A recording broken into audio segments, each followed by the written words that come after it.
우리 모두의 삶에서 가장 근본이 되는 관계. 바로 부모와 자식 간의 관계입니다. 현대 사회에서 가족 관계의 단절과 갈등이 심화되는 이때 부처님께서 남기신 지혜의 말씀이 우리에게 어떤 깨달음을 줄 수 있을지 함께 살펴보려 합니다.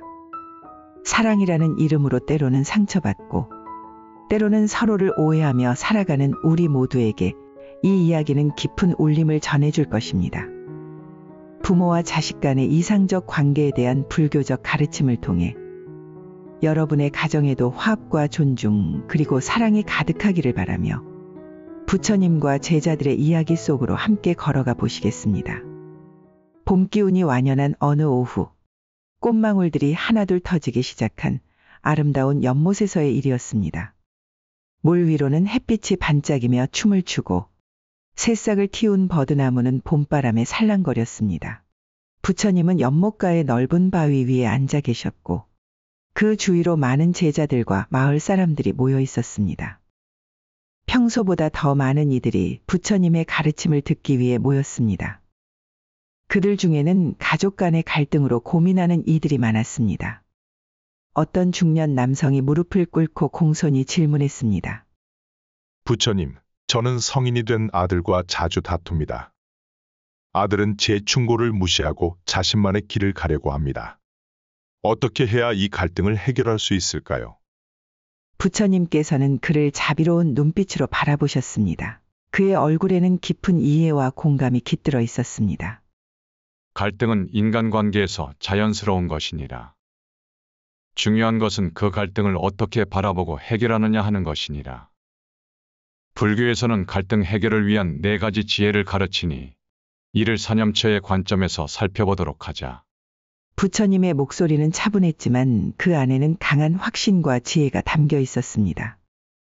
사념처란 마음을 4가지 대상에 두고 관찰하는 수행법이니 이를 가족 갈등 해결에 적용해보자면 다음과 같으니라. 햇빛이 부처님의 얼굴을 비추어 더욱 평온해 보였고 모든 이들은 부처님 말씀에 집중했습니다. 첫째, 신념처는 몸에 대한 관찰이니라. 갈등 상황에서 자신의 신체적 반응, 즉 심장 박동이 빨라지거나 호흡이 가빠지는 등의 변화를 알아차리는 것이 중요하니라. 이를 알아차리면 즉각적인 감정적 반응을 자제하고 더 현명하게 대응할 수 있느니라. 중년 남성은 자신도 모르게 고개를 끄덕였습니다. 그의 얼굴에 깨달음이 스치는 듯했습니다. 둘째, 수념처는 감정에 대한 관찰이니라. 갈등 상황에서 일어나는 분노, 실망, 두려움과 같은 감정을 인식하고 받아들이는 것이니라. 이러한 감정을 부정하거나 억누르지 않고 지금 내 안에 분노가 일어나고 있구나라고 알아차리는 것만으로도 감정에 휘둘리지 않을 수 있느니라. 그러자 어떤 중년의 여성이 질문했습니다. 부처님, 저는 며느리와 자주 갈등을 겪습니다.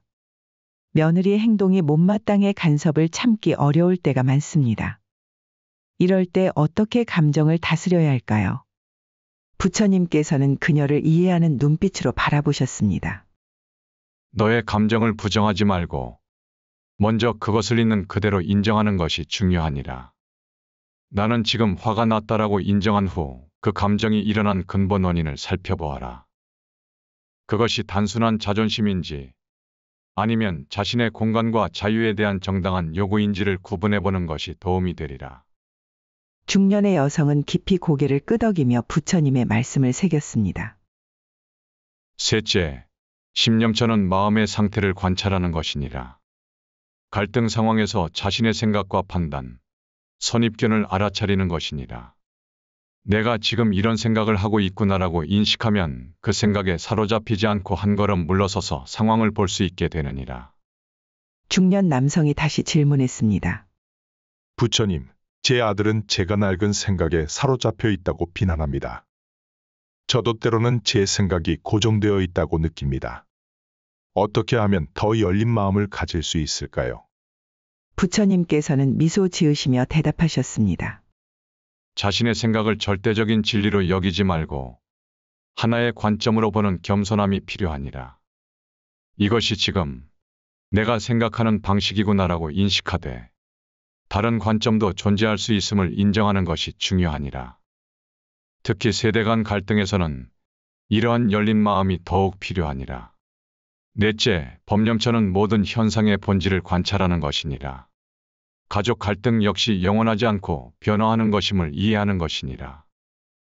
오늘의 갈등이 내일은 화해가 될 수 있고, 지금의 이해 충돌이 나중에는 더 깊은 이해와 존중으로 발전할 수 있음을 알아야 하느니라.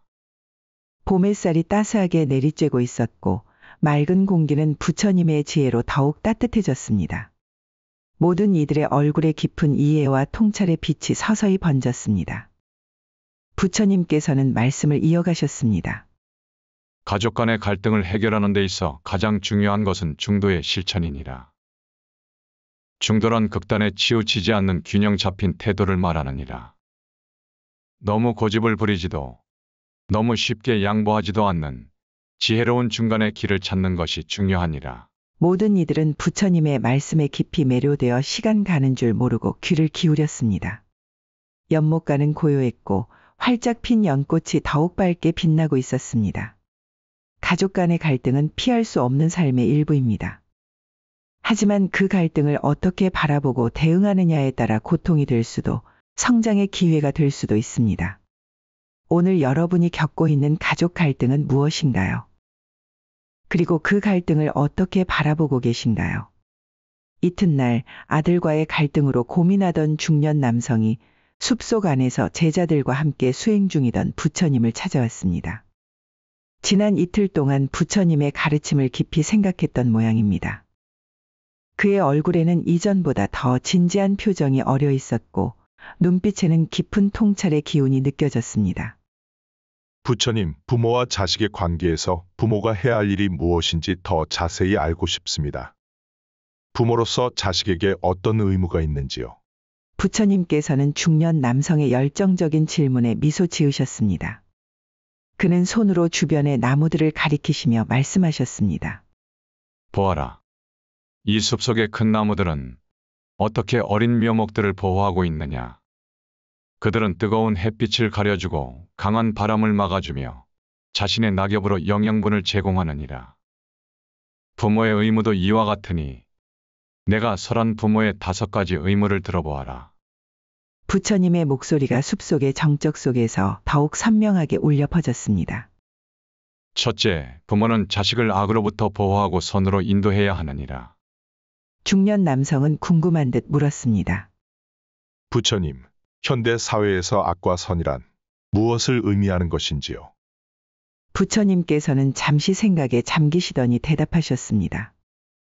악이란 자신과 타인에게 해를 끼치는 모든 행위를 말하고 선이란 자신과 타인에게 이로움을 주는 행위를 말하느니라. 현대 사회에서는 자식이 폭력, 중독, 부정직한 행위 등에 빠지지 않도록 보호하고 정직, 배려, 지혜와 같은 덕목을 기르도록 도와주는 것이 이에 해당하느니라. 남성은 깊이 고개를 끄덕이며 부처님의 말씀을 마음에 새겼습니다. 둘째, 부모는 자식에게 올바른 지식과 기술을 가르쳐야 하느니라. 셋째, 부모는 자식이 적절한 결혼과 사회적 관계를 맺도록 도와야 하느니라. 넷째, 부모는 때가 되면 자식에게 유산을 물려주어야 하느니라. 다섯째, 부모는 자식이 독립할 준비가 되었을 때 그렇게 할 수 있도록 지원해야 하느니라. 숲속의 바람이 잠시 멈춘 듯했고 모든 제자들은 부처님의 말씀에 깊이 집중하고 있었습니다. 중년 남성의 눈에서는 깨달음의 빛이 번쩍였습니다. 부처님, 유산을 물려준다는 것은 단순히 물질적인 것만을 의미하는 것인지요? 부처님께서는 부드러운 미소를 지으시며 대답하셨습니다. 아니니라. 진정한 유산이란 물질적인 것만이 아니라 지혜와 덕행 그리고 사랑의 전통을 포함하느니라. 때로는 올바른 가치관과 삶의 지혜가 금은 보화보다 더 귀중한 유산이 될 수 있느니라. 이때 나이든 어떤 제자가 조심스럽게 질문했습니다. 부처님, 저는 이미 성인이 된 자식들이 있습니다. 그들이 저희 가르침에 귀 기울이지 않고 제 걱정을 무시할 때가 있습니다. 이럴 때 부모는 어떻게 해야 하나요? 부처님께서는 그 제자를 자애로운 눈빛으로 바라보셨습니다. 그의 표정에는 깊은 이해와 공감이 묻어났습니다. 자식이 성장하여 독립적인 판단을 하게 되면 부모는 명령하는 자에서 조언하는 자로 역할이 변화해야 하느니라.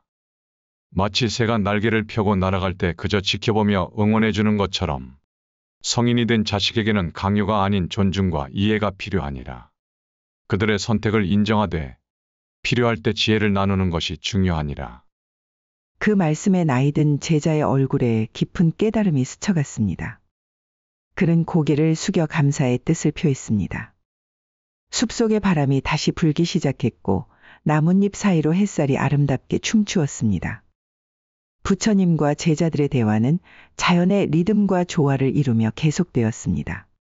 이야기를 듣던 젊은 제자가 간절한 눈빛으로 부처님께 질문했습니다.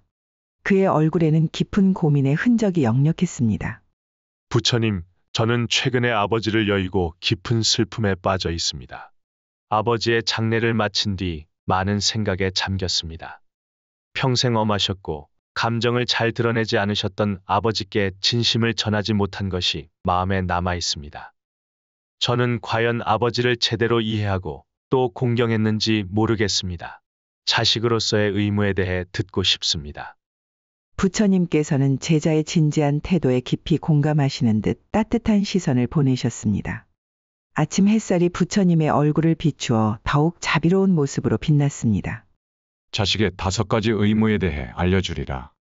부처님의 목소리는 차분하면서도 단호했고 모든 제자들은 그 말씀을 놓치지 않으려는 듯 귀를 기울였습니다. 첫째, 부모가 보살펴 주신 은혜에 감사하고 공경해야 하느니라.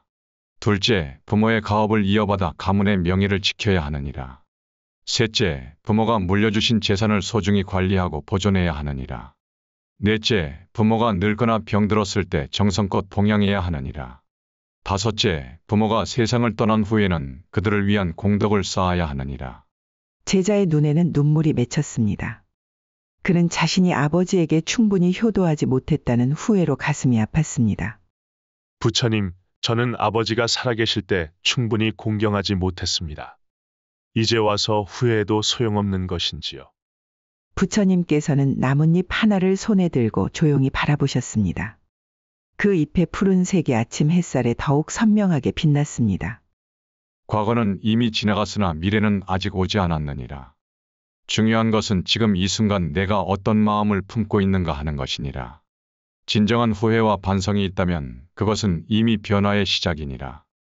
아버지께 다하지 못한 공경을 이제라도 마음에 새기고 그 뜻을 기려 선행을 베푼다면 그것이 바로 5번째 의무를 실천하는 길이 되리라. 제자의 눈물이 뺨을 타고 흘러내렸지만 그의 얼굴에는 결의와 평화가 함께 깃들어 있었습니다. 그때 여성 제자가 조심스럽게 질문했습니다. 부처님, 현대 사회에서는 자녀들이 부모와 멀리 떨어져 살게 되는 경우가 많습니다. 이런 상황에서 어떻게 자녀의 의무를 다할 수 있을까요? 부처님께서는 그 질문에 깊이 공감하시는 듯 천천히 고개를 끄덕이셨습니다. 물리적인 거리가 멀다고 해서 마음의 거리마저 멀어질 필요는 없느니라. 현대의 기술로 소통하는 방법이 많아졌으니 정기적으로 연락하고 안부를 묻는 것만으로도 큰 공경이 될 수 있느니라. 또한 멀리 있더라도 부모의 건강과 행복을 위해 할 수 있는 일을 찾아 실천하는 것이 중요하니라. 여성 제자의 얼굴에 안도의 빛이 스쳤습니다. 그녀는 깊이 고개를 숙여 감사의 뜻을 표했습니다. 자녀로서의 의무는 단순히 물질적인 봉양만이 아닙니다. 마음으로 부모님을 이해하고 그분들의 가치관과 지혜를 이어받아 실천하는 것이야말로 진정한 효도가 아닐까요? 부모의 역할은 자녀의 성장 단계에 따라 달라집니다. 어릴 때는 보호자로, 성장기에는 의 안내자로, 성인이 되면 조언자로 변화해야 합니다. 자연의 이치처럼 흐르는 사랑과 존중의 관계.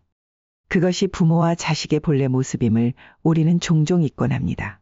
오늘 부처님의 말씀은 우리가 그 관계를 다시 바라보게 해줍니다. 이해와 공경 그리고 마음 깊은 곳에 자비로 이어지는 인연의 길. 이 이야기 속 한 줄기 햇살이 여러분의 마음에도 따뜻한 빛이 되기를 바랍니다. 함께 해주셔서 감사합니다.